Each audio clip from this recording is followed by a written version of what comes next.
بسم اللہ الرحمن الرحیم الحمد للہ رب العالمین والصلاة والسلام علی اشرف الانبیاء والمرسلین سیدنا و نبینا و مولانا محمد خاتم النبیین وعلی آلہ و اصحابہ و ازواجہ و ذریاتہ ومن تبعہم بإحسان ودعا بدعوتہم الی یوم الدین اما بعد اعوذ باللہ من الشیطان الرجیم بسم اللہ الرحمن الرحیم وسارعوا الى مغفرة من ربکم وجنة عرضها السماوات والارض اعدت للمتقین الذین ينفقون في السراء والضراء والكاظمین الغیظ والعافین عن الناس واللہ يحب المحسنین۔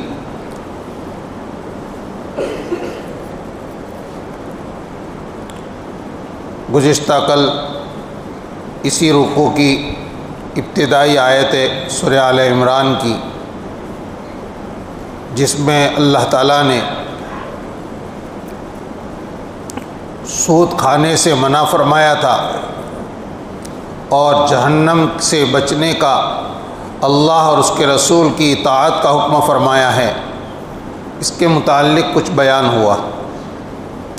اس کے بعد والی آیت ہے جو میں نے ابھی تلاوت کی، اللہ رب العزت اس کے بعد فرماتے ہیں، دوڑ لگاؤ تم اپنے پروردگار کی بخشش کی طرف اور ایسی جنت کی طرف جس جنت کی چوڑائی زمین و آسمان کے برابر ہے، اور یہ جنت تیار کی گئی ہے متقین کے لیے۔ پہلی آیت میں فرمایا تھا وَاتَّقُوا النَّارَ الَّتِي أُعِدَّتْ لِلْكَافِرِينَ، اس جہنم سے بچو جو جہنم تیار کی گئی ہے نافرمانوں کے لیے۔ اور یہاں جنت کے بارے میں فرماتے ہیں جو جنت تیار کی گئی ہے متقین کے لیے، اس جنت کی طرف تم دوڑ لگاؤ، مغفرت کی طرف دوڑ لگاؤ۔ دوڑ لگانے کا مطلب یہ ہے کہ جلدی سے کرو، کرنے میں دیر مت کرو۔ نیکی کا وقت آئے، نیکی کرنے کا خیال دل میں آئے، اب اس میں لیت و لعل تاخیر نہیں، فوراً کر دو۔ کہتے ہیں نیک بات کا جب خیال دل میں آئے اس کو اللہ کا مہمان سمجھو۔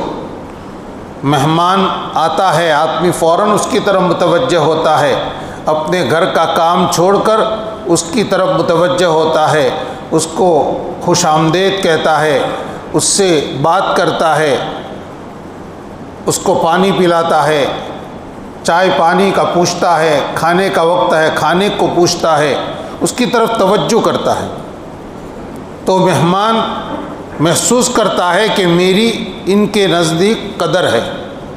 کوئی مہمان ہمارے ہاں آئے اور ہم اس کی طرف متوجہ نہ ہو، اپنے کام میں رہیں، اس کی بات ہی نہ سنیں، اس کی خیریت بھی معلوم نہ کریں، وہ مہمان ہمارے یہاں زیادہ ٹھہرے گا نہیں اور دوبارہ ہمارا مہمان بنے گا بھی نہیں، کہ بھئی ان کے پاس اخلاق نام کی چیز نہیں ہے۔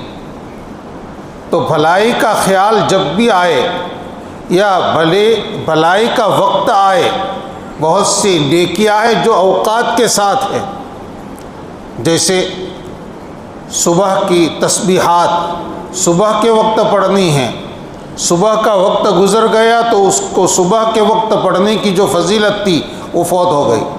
اشراق کی نماز اشراق کے وقت میں پڑھنی ہے، چاشت کی نماز چاشت کے وقت میں ہے، تہجد کی نماز تہجد کے وقت میں ہے، صبح شام کی جو مسنون دعائیں اور اذکار ہیں وہ صبح شام میں پڑھنی ہیں، شام کی شام کے وقت میں، صبح کی صبح کے وقت میں، اس کو اسی وقت پڑھنا، یہ ہے اللہ تعالیٰ کی جنت کی طرف دوڑ لگانا۔ کوئی چیز فوراً پکڑنی ہو تو آدمی اس کے لیے دوڑتا ہے تاکہ ہاتھ سے چھوٹ نہ جائے۔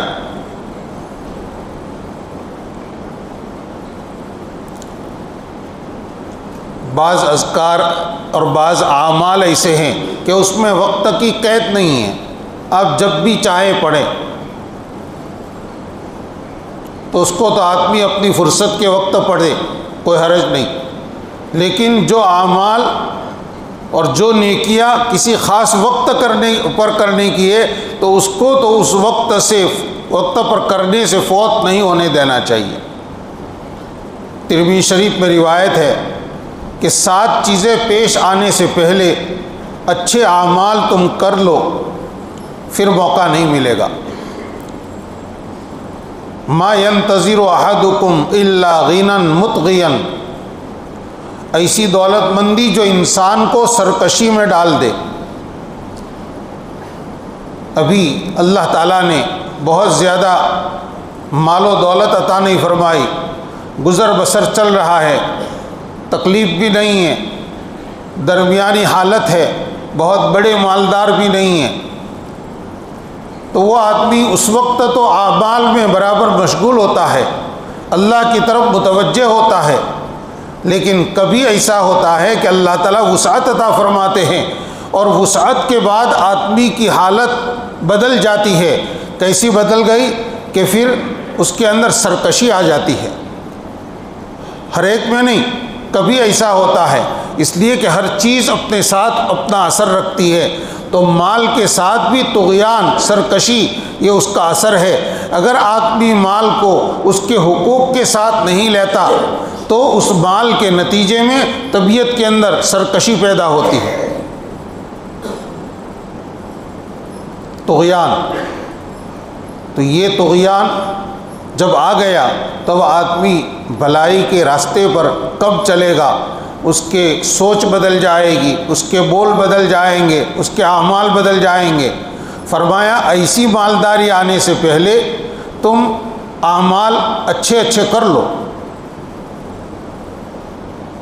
او فقراً منسیا، یا بھلا دینے والا فقر، محتاجی۔ بعض مرتبہ محتاجگی میں آدمی اچھے کام کرنے کی طرف اس کی طبیعت نہیں جاتی ہے، وہ مایوس ہو کر بیٹھ جاتا ہے، جتنا کام اس کے بس میں ہے وہ بھی نہیں کرتا۔ فرمایا ایسی محتاجگی آوے اس سے پہلے اعمال میں لگ جاؤ۔ او مرضاً مفسدہ، ایسی بیماری جو بہت زیادہ آدمی کو کمزور کر دے، اس کی حالت خراب کر دے۔ تندرستی ہے، اعمال میں اپنے کو تھکا سکتے ہیں، اس تندرستی سے فائدہ نہیں اٹھایا اور پھر بیماری آ گئی، اس بیماری نے آدمی کو کمزور کر دیا، ایسا کمزور کر دیا کہ اب جی چاہتا ہے کہ کچھ عبادت کریں، عبادت کی مقدار بڑھائیں، اب کر نہیں سکتے۔ چوتھی چیز ہے وہ حرمن مفندہ، ایسا بڑھاپا جو انسان کو عقل و فہم سے خالی کر دے۔ بڑھاپے کی ایسی حالت کہ آدمی کی سمجھ ساتھ نہ دے، کچھ خیال ہی نہیں ہے۔ اس سے پہلے اعمال کر لو، اور آدمی جو عمل کرتا ہے وہ اللہ کے یہاں ریزرو ہو جاتا ہے، قیامت میں وہ کام آتا ہے۔ پانچویں چیز ہے وہ موتاً مجہزہ، ایسی موت جو نیکی کا موقع ختم کر دے۔ موت پر اعمال کا سلسلہ ختم ہو جاتا ہے، جتنا زندگی میں کیا اللہ کے یہاں جمع کرا دیا، اب موت پر آپ کتنی بھی چاہت رکھیں گے اب آپ عمل کر نہیں سکتے۔ زبان ایک مرتبہ سبحان اللہ کہنے کے لیے ہل نہیں سکتی، عمل کا موقع ختم ہو گیا۔ چھٹی چیز آپ نے فرمائی او الدجال والدجال شر غائب ينتظر، دجال کے آنے سے پہلے عمل کر لو۔ دجال بہت بڑا فریب دہندہ، بہت بڑا دھوکے باز، دنیا میں جتنے دھوکے باز آج تک آئے ہیں ان میں سب سے بڑا دھوکے باز دجال ہوگا، اور اس کا فتنہ اتنا عجیب و غریب ہوگا کہ اس سے بچنا اللہ کی توفیق کے بغیر ممکن نہیں ہوگا۔ اسی لیے ہر نبی نے اپنی امت کو دجال کے فتنے سے ڈرایا ہے۔ ہمارے نبی صلی اللہ علیہ وسلم بھی دعا مانگتے تھے تو اس دعا میں فرماتے تھے اللہم انی اعوذ بک من فتنۃ الدجال۔ دجال کے فتنے سے میں پناہ مانگتا ہوں۔ فرض نمازوں کے بعد آپ دعا مانگتے تھے، اللہم انی اعوذ بک من الفتن ما ظہر منہا وما بطن، اے اللہ ظاہری فتنوں سے اور چھپے ہوئے فتنوں سے میں پناہ مانگتا ہوں۔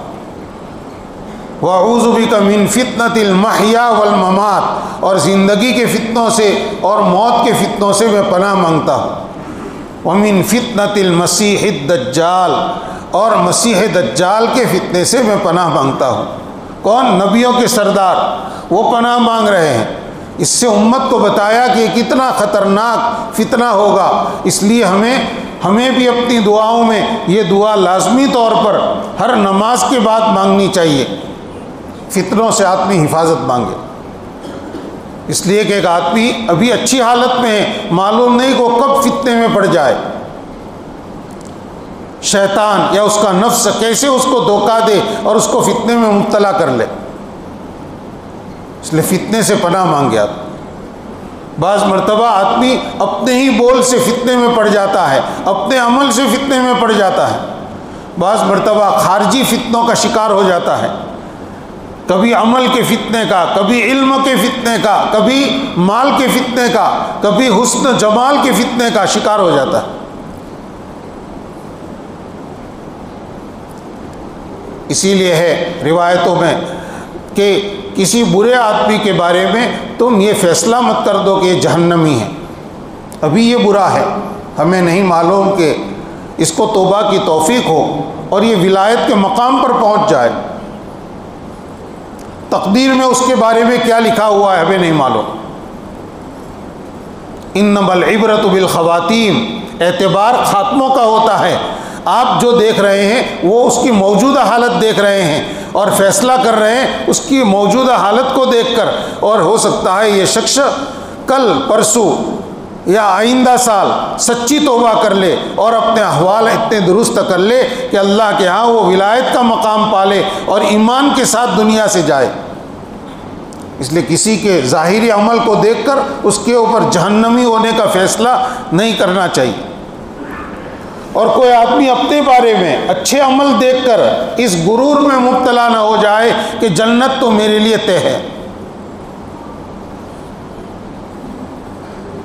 ہو سکتا ہے اللہ نہ کرے کہ آپ کی حالت ابھی اچھی ہے اور اچھائیاں آپ نے چھوڑ دی، اسی کو میں عرض کر رہا ہوں، اسی کو فتنہ کہتے ہیں۔ ابھی نماز کا بڑا اہتمام ہے، اب زندگی سے نماز نکل گئی، دعوت کے کام میں خوب لگے ہوئے ہیں، اور پھر پتہ نہیں کیا سنا، کیا دل میں آیا، اب اس سے بالکل اپنے آپ کو کنارے کر لیا۔ صبح شام کی تسبیحات پڑھ رہے تھے، تلاوت وقت پر کر رہے تھے، اشراق چاشت پڑھ رہے تھے، اب اعمال کی اہمیت دل میں سے نکل گئی، اب اس کا مہینوں میں کبھی نام و نشان نہیں ہے۔ یہ فتنہ ہے۔ اپنے اعمال کو اپنا کمال نہ سمجھے، بلکہ جو بھی چھوٹا بڑا عمل اللہ تعالیٰ توفیق دیتے ہیں اس عمل کو اللہ کی دین سمجھے کہ اللہ نے توفیق دی ہے تو میں کر رہا ہوں۔ اپنے عمل پر آدمی کو کبھی گرانا نہیں چاہیے، زبان سے چاہے نہ بولے، دل میں بھی یہ بات نہیں آنی چاہیے کہ میں بڑا عمل کرنے والا ہوں یا فلاں سے میں عمل میں بڑھ گیا ہوں، فلاں نہیں کرتا اور میں یہ کر رہا ہوں، فلاں رات بھر سوتا رہتا ہے میں رات کے اخیر میں اٹھتا ہوں۔ نہیں، اللہ کی توفیق اس کو سمجھے، اللہ کی دین سمجھے، اللہ کا انعام سمجھے کہ اس اللہ نے مجھے توفیق دی تو میرے قدم اٹھے ہیں، اللہ نے توفیق دی تو میرے دل میں ارادہ آیا۔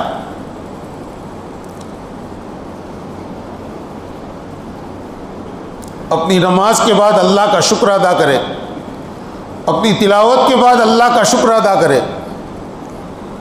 جس عمل پر نفس میں عجب پیدا ہو رہا ہو اس عمل کی نفی اپنے سے کر لے اور اللہ تعالیٰ کی طرف منسوخ کرے، اس عمل پر شکریہ کی نماز پڑھے، اللہ کا شکر ادا کرے کہ اس نے ہم کو ایک عمل کرنے کی توفیق دی، تو اس عمل کے بارے میں آدمی کو اس کا نفس یا شیطان دھوکہ نہیں دے سکے گا۔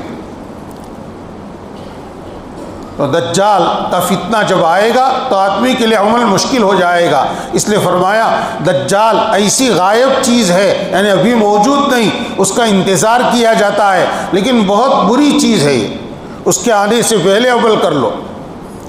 ساتویں چیز والساعۃ ادھا و امر، قیامت آنے سے پہلے پہلے عمل کر لو، قیامت بہت تلخ اور کڑوی ہے، اس کے بعد عمل کا موقع نہیں ہے۔ تو اسی کو فرمایا کہ تم اپنے پروردگار کی بخشش کی طرف اور پروردگار کی جنت کی طرف دوڑو۔ اللہ تعالیٰ کی بخشش کی طرف دوڑنے کا مطلب بھی یہی ہے کہ جلدی سے تم توبہ کرو، گناہ ہو جائے توبہ کرنے میں دیر نہیں کہ چلو توبہ بعد میں کریں گے، جماعت میں جائیں گے پھر توبہ کریں گے، نہیں، گناہ ہوا فوراً توبہ کرو۔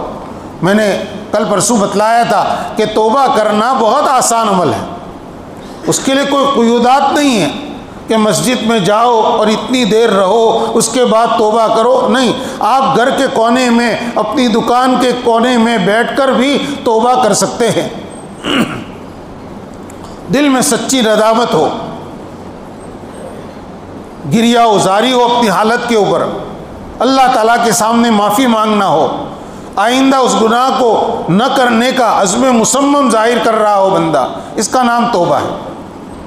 تو یہ مغفرت پانے کے لیے جلدی کرو، یا مغفرت واجب کرنے والے جو اعمال ہیں، جن اعمال پر گناہ معاف ہوتے ہیں، وہ گناہ تم جلدی جلدی کرو، اس میں تاخیر مت کرو۔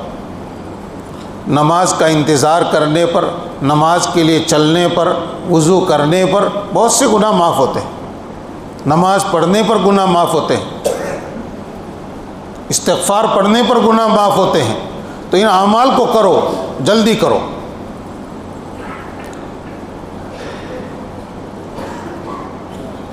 اللہ تعالیٰ نے متقین کی ایک صفت بیان فرمائی، پہلے تو فرمایا وہ جنت جس کی چوڑائی زمین و آسمان کے برابر ہے۔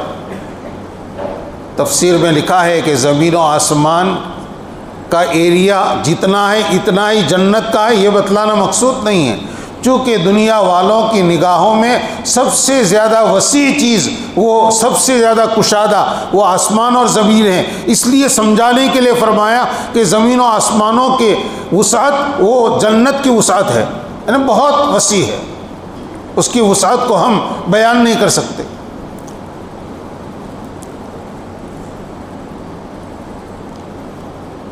یہ جنت تیار کی گئی ہے تقوی والوں کے لیے۔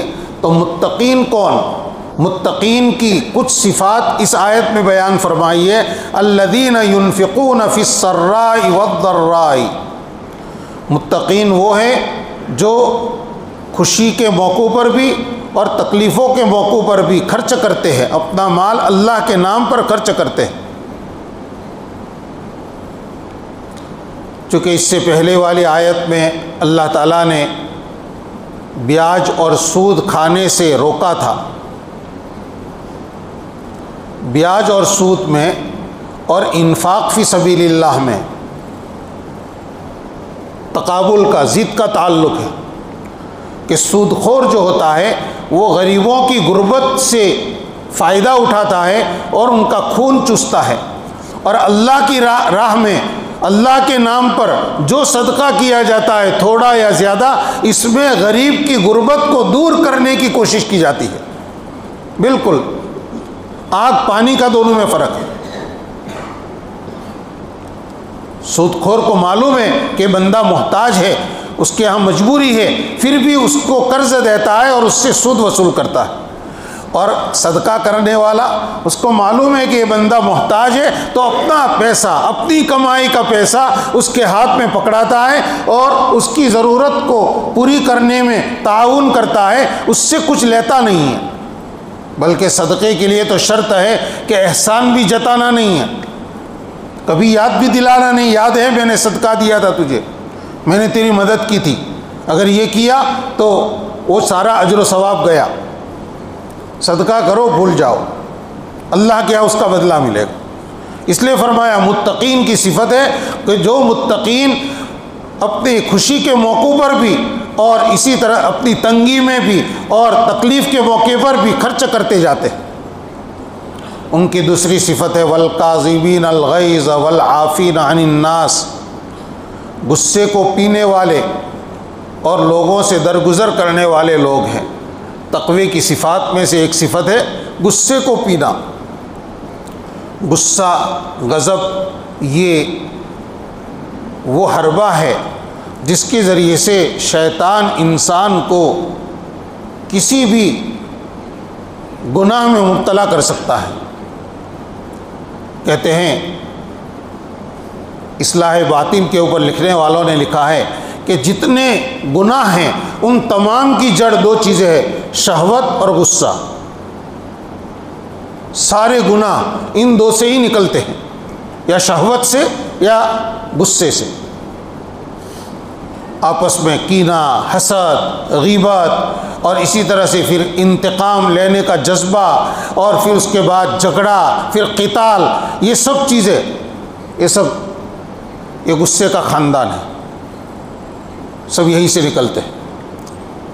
اور شہوات، کھانے کی شہوتیں، شرمگاہ کی شہوتیں، یہ خواہشات، ان سے سارے گناہ جڑے ہوئے ہیں۔ اصلاح کا مطلب یہ ہے کہ آدمی اپنے غصے پر اور اپنی شہوات پر اعتدال میں آ جائے اور اس پر قابو کر لے، شریعت کے دائرے میں ان دو چیزوں کو استعمال کرے۔ غصے کو اپنے بدن میں سے ختم نہیں کرنا اور ختم کر بھی نہیں سکتے۔ غصہ ضروری بھی ہے، انسان کو عزت کے ساتھ جینے کے لیے ایک حد تک غصہ ضروری بھی ہے، لیکن غصہ محل میں ہو اور لمٹ میں ہو، جہاں کرنا چاہیے وہاں، اور جتنا کرنا چاہیے اتنا بس۔ غصے کی ضرورت ہے 10 گرام کی، اور وہاں 2 کلو غصہ استعمال کریں گے تو مسائل کھڑے ہو جائیں گے، وہاں مسائل کھڑے ہو جائیں گے۔ تو جہاں کرنا ہے وہاں جتنا کرنا ہے اتنا۔ شریعت نے اس کو ناپسند نہیں کہا، کیونکہ انسان کی طبیعت کا اثر ہے، اور جو طبعی چیزیں ہوتی ہے وہ اندر سے نکلتی نہیں ہیں۔ دنیا میں ہے کچھ لوگ جو مجاہدے کر کر کے اپنے آپ کو بہت زیادہ تھکا کر وہ اپنے اندر سے غصے کا مادہ اور شہوت کا مادہ ختم کر دیتے، لیکن پھر بھی ختم ہوتا نہیں ہے۔ بہت سے مسائل ان کے پیچھے لگے رہتے ہیں پھر، اور یہ کوئی مقصود نہیں ہے کہ آدمی اپنے اندر سے ان چیزوں کو بالکل ختم کر کے بیٹھ جائے، نہیں، انسان رہے گا۔ تو جو لوگ غصے کو پی جاتے ہیں اور لوگوں سے درگزر کا معاملہ کرتے ہیں، اس لیے کہ غصے کے وقت آدمی کے جذبہ یہ ہوتا ہے کہ میں اس سے بدلہ لے کر رہوں، اس کو جواب دے دو، نہیں، درگزر کرنے کی ان میں صفت ہے۔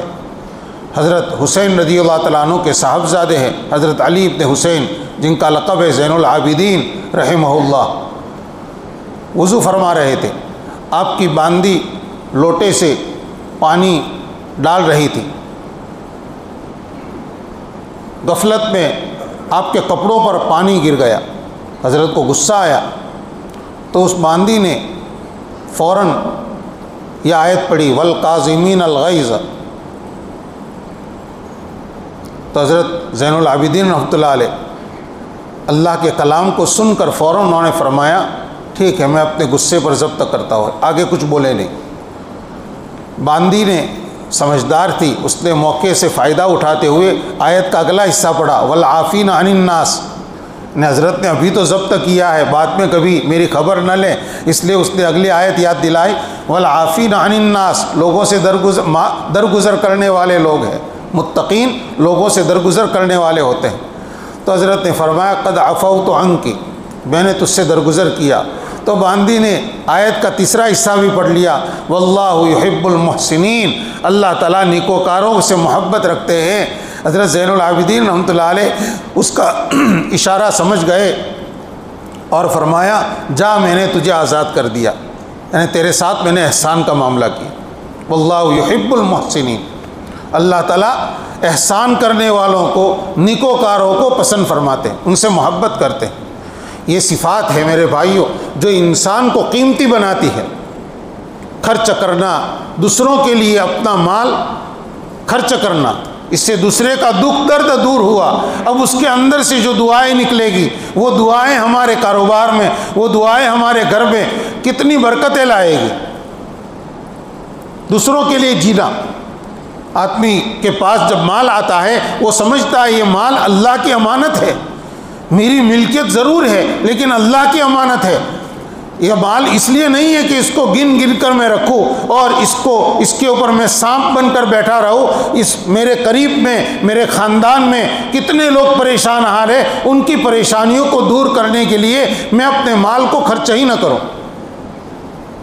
نہیں، مال اللہ کی امانت ہے اور اس کے جو حقوق ہے ان حقوق میں سے یہ ہے کہ محتاجوں کی احتیاج کو معلوم کرو اور ان کی ضرورتوں کے اندر مال خرچ کرو۔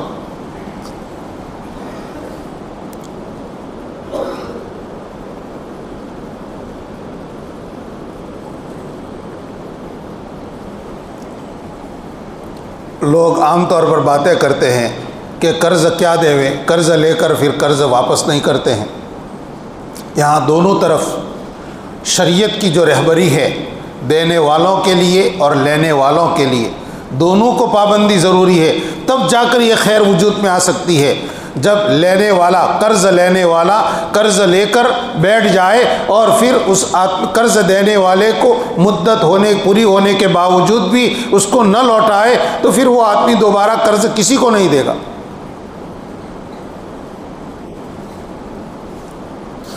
وقت پر ادا کر دینا یہ ضروری ہے۔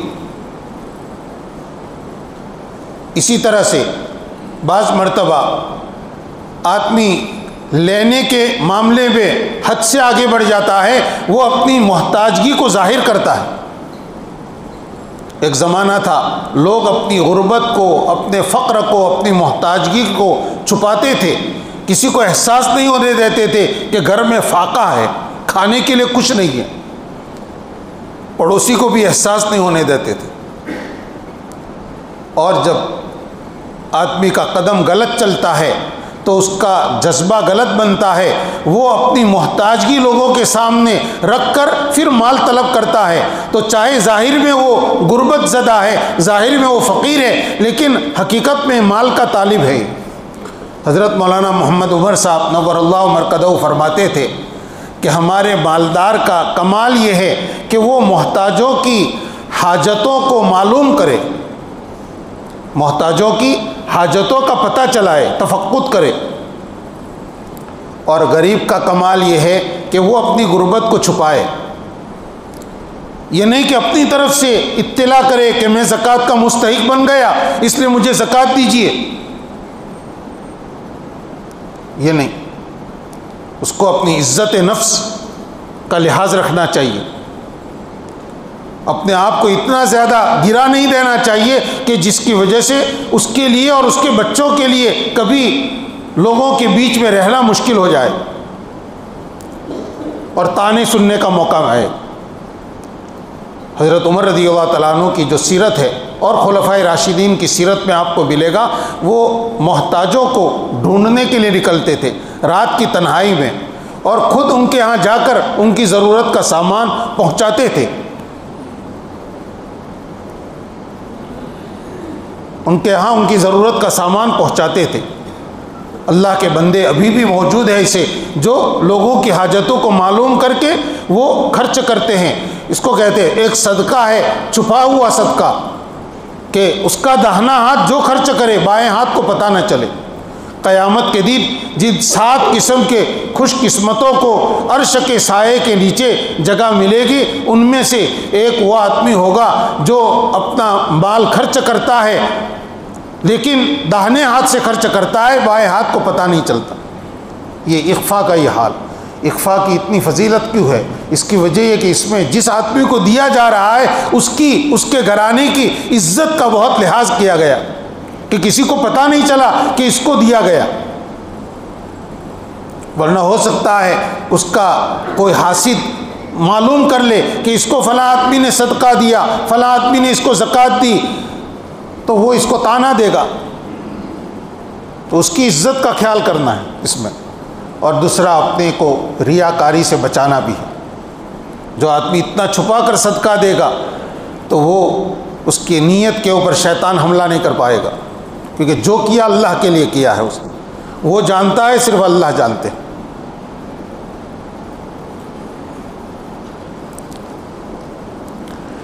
اس کے بعد والی آیت ہے والذین اذا فعلوا فاحشۃ او ظلموا انفسهم، سورہ آل عمران کا جو رکوع کل شروع کیا تھا اس میں اس کے بعد آیت ہے والذین اذا فعلوا فاحشۃ او ظلموا انفسهم ذکروا اللہ فاستغفروا لذنوبهم ومن یغفر الذنوب الا اللہ۔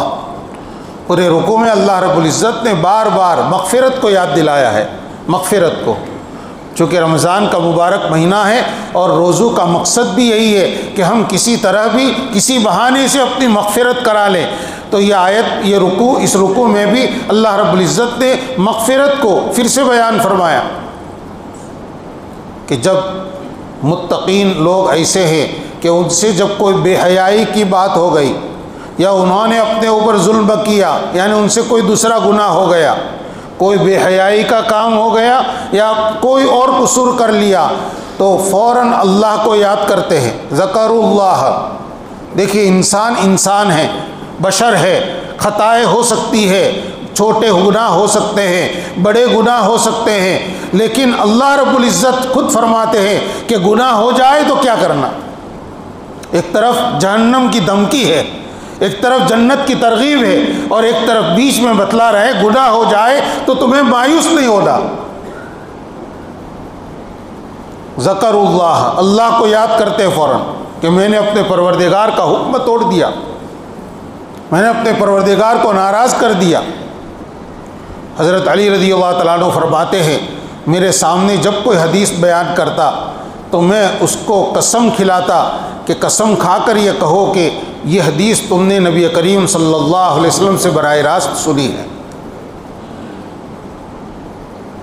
اس لیے کہ حضرت علی رضی اللہ تعالیٰ عنہ کے زمانے خلافت میں کچھ ایسے لوگ پیدا ہو گئے تھے جو اپنے مقصد کے لیے حدیثیں گھڑتے تھے، حضور نے نہیں فرمایا اور حضور کی طرف منسوخ کر کے حدیثیں چلا رہے تھے، تو حضرت نے احتیاط کے لیے اپنا خود کا ایک ضابطہ بنایا تھا۔ فرماتے ہیں لیکن میرے سامنے ابو بکر صدیق رضی اللہ عنہ نے ایک حدیث بیان کی، وہ صدیق تھے، میں نے ان کو قسم نہیں کھلائی۔ وہ حدیث یہی ہے کہ انہوں نے فرمایا جب کسی بندے سے کوئی گناہ ہو جائے وہ کھڑا ہو، وضو کرے اور 2 رکعت پڑھے اور اللہ سے معافی مانگے تو اللہ تعالیٰ اس کے گناہ کو معاف کر دیتے ہیں۔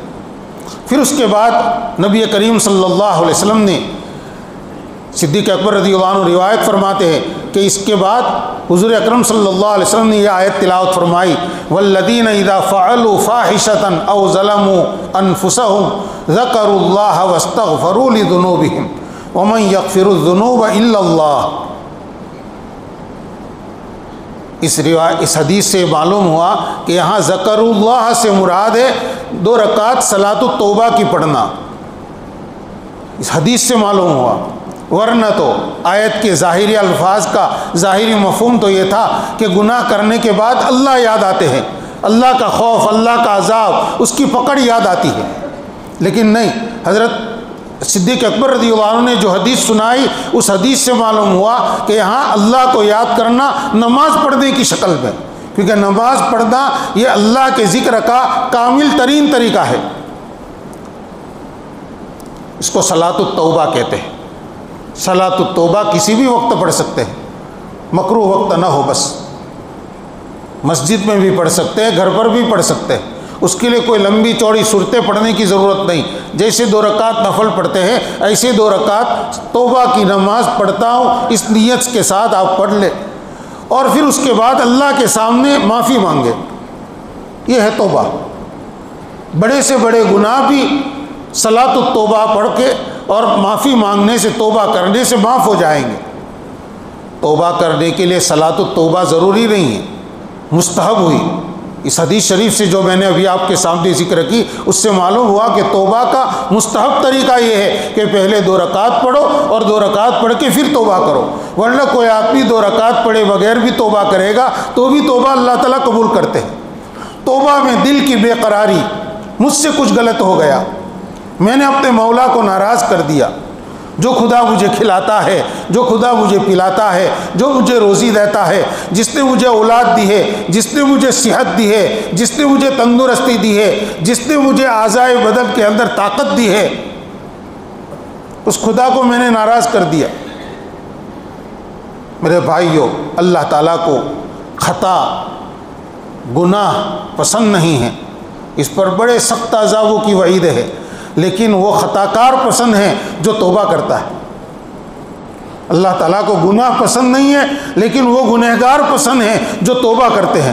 خیر الخطائین التوابون، بہترین خطا کار ہے اور بہترین۔ اور دنیا میں تو کوئی شخص ایک مرتبہ معافی مانگے، سیٹھ صاحب اس کو معاف کر دیں، وہی آدمی دوسری مرتبہ غلطی کرے، پھر معافی مانگے گا تو اس کو معافی دینے سے پہلے کتنی سننی پڑے گی، اور شاید تیسری مرتبہ اگر غلطی کرے پھر تو اس کو معافی ملے گی ہی نہیں، اس کو سزا ملے گی پھر، یا اس کی نوکری سے چھٹی ہو جائے گی۔ اللہ رب العزت کی شان غفاریت دیکھیے، اللہ تعالیٰ کی شان مغفرت یہ ہے کہ بندہ اگر اپنی زندگی کے اندر 1000 مرتبہ توبہ کرے اور 1000 مرتبہ اس کے خلاف کرے اور گناہ کرے، پھر بھی توبہ کرے گا، اللہ تعالیٰ اس کو دھتکارتے نہیں ہیں۔ حافظ ابن القیم رحمۃ اللہ علیہ نے ایک واقعہ لکھا ہے، ایک اللہ والے تھے، ان سے کچھ غلطیاں ہو گئی، جس کے نتیجے میں ان کی اندرونی دولت جو تھی، نیکیوں کی توفیق، وہ سب ختم ہو گئی، ان کی حالت بدل گئی۔ وہی بات جو میں نے شروع میں ذکر کی، بعض مرتبہ آدمی بڑے اچھے راستے پر ہوتا ہے، لیکن کچھ غلطیاں ایسی ہوتی ہے جس کی وجہ سے پھر وہ محروم ہو جاتا ہے۔ تو ان کو بھی سمجھ میں نہیں آ رہا تھا، حیران پریشان گھوم رہے تھے۔ ایک مرتبہ انہوں نے ایک محلے سے گزرتے ہوئے ایک منظر دیکھا کہ ایک عورت اپنے بچے پر کسی وجہ سے ناراض تھی، تو اس کو دھتکارتے ہوئے اس نے دھکا دے کر اپنے مکان کے دروازے سے باہر دھکا دے کر زور سے اپنا دروازہ بند کر دیا۔ بچہ باہر ہے، رو رہا ہے۔ یہ بزرگ وہاں رک گئے۔ دیکھیے، اللہ والے جو ہوتے ہیں ان کی نگاہ معرفت ہوتی ہے، وہ یہاں دیکھ رہے ہیں کہ ماں جو سراپا اپنے اولاد کے لیے سراپا رحمت ہوتی ہے، وہ اپنے بیٹے کو دھکا دے رہی ہے اور دروازہ بند کر دیا۔ وہ بچہ وہیں پر روتے ہوئے کھڑا رہ گیا، بیٹھ گیا، تھک کر بیٹھ گیا، اور پھر وہیں چوکھٹ کے اوپر سر رکھ کر سو گیا۔ یہ اللہ کے بندے وہاں کھڑے کھڑے منظر دیکھ رہے ہیں۔ کافی دیر گزری، دروازہ کھلا، اس کی ماں نے دیکھا کہ بچہ تو یہی ہے جس کو میں نے دھکا دیا تھا کہ گھر سے کہیں چلا جائے، وہ تو یہی ہے۔ تو اس نے اس بچے کو اٹھایا، اپنے سینے سے لگایا اور کہا، تجھے معلوم ہے کہ تیرے لیے میرے سوا کوئی ٹھکانہ نہیں ہے، پھر تو مجھے پریشان کیوں کرتا ہے؟ اٹھا کر وہ گھر میں لے گئی۔ بس اس بزرگ کو سبق مل گیا کہ جس خدا کا در چھوڑ کر میں مارے پھر رہا ہوں، میرے لیے کوئی دوسرا در نہیں ہے، میرے لیے اگر در ہے تو یہی در ہے۔ بس اس کے بعد انہوں نے اللہ کی طرف توجہ کی، توبہ کی، اللہ کے سامنے روئے، اپنے گناہوں سے معافی مانگی، تو ان کو جو دولت ان کی چھینی گئی تھی وہ دولت واپس مل گئی۔ میرے بھائیوں، گناہ چاہے ہوتے رہیں، لیکن پہلے تو کوشش کریں گناہ نہ ہو، گناہوں کو چھوڑنے کے لیے عزم کریں، ہمت کام میں لاوے، اور اگر ہو جائیں تو توبہ کی نماز پڑھیں، بار بار توبہ کریں، استغفار کی کثرت کریں۔ میں نے کل پرسوں بتایا تھا کہ جتنی توبہ زیادہ کی جاتی ہے، گناہوں کی نفرت اللہ تعالیٰ دل میں ڈالیں گے۔ ایک دن ضرور آئے گا کہ گناہ پھر زندگی میں کبھی لوٹ کر نہیں آئیں گے، لیکن شرط ہے ہم توبہ کو پکڑے رکھیں۔ یہ نہیں کہ گناہ پر گناہ ہوتے جائیں اور ہم کبھی توبہ استغفار کا نام نہ لیں، گناہوں کا ڈھیر جمع ہو جائے، ہم کبھی بھی اس کو دور کرنے کی کوشش نہ کریں۔ اس کی مثال ہے، توبہ کی مثال ہے صابن کی۔ کپڑا کتنا بھی اجلا ہے، اگر میلا ہو گیا، صابن سے آپ نے دھویا، وہ کپڑا پھر سے صاف ستھرا ہو گیا۔ اب یہ نہیں کہ کپڑا کبھی بھی میلا نہیں ہوگا، پھر سے میلا ہوگا، پھر سے صابن سے دھوتے ہیں۔ ایک کپڑے کو آپ 2 سال تک پہنتے ہیں تو 2 سال کے اندر کتنی مرتبہ وہ میلا ہوتا ہے، کتنی مرتبہ دھویا جاتا ہے، صابن لگتے ہی اجلا ہو جاتا ہے وہ۔ بس ہم بھی گناہوں کے، اپنے گناہوں کے میل کچیل کو، گناہوں کے اثرات کو استغفار اور توبہ کے پانی کے ذریعے سے دھوئیں گے، اللہ تعالیٰ دل کو صاف کر دیں گے۔ اس لیے جیسے پہلے دن حدیث شریف سنائی تھی کہ رمضان کے مہینے میں خاص طور پر استغفار کی کثرت خوب کی جائے۔ استغفار کی تعداد صرف صبح شام ایک ایک تسبیح پڑھنا نہیں، اس سے زیادہ مقدار میں پڑھیے۔ صلاۃ التوبہ روزانہ پڑھیے، صلاۃ التسبیح ہو سکے تو روزانہ پڑھیے۔ صلاۃ التسبیح پڑھنے میں کتنا، آدھا گھنٹہ بھی مشکل سے ہوتا ہے، لیکن اس سے گناہ کتنے معاف ہوتے ہیں۔ اللہ تعالیٰ ان باتوں کے اوپر عمل کرنے کی توفیق نصیب فرمائے۔ باقی باتیں اس آیت کے متعلق کچھ باقی ہے، انشاءاللہ کل اس کو پورا کر لیں گے۔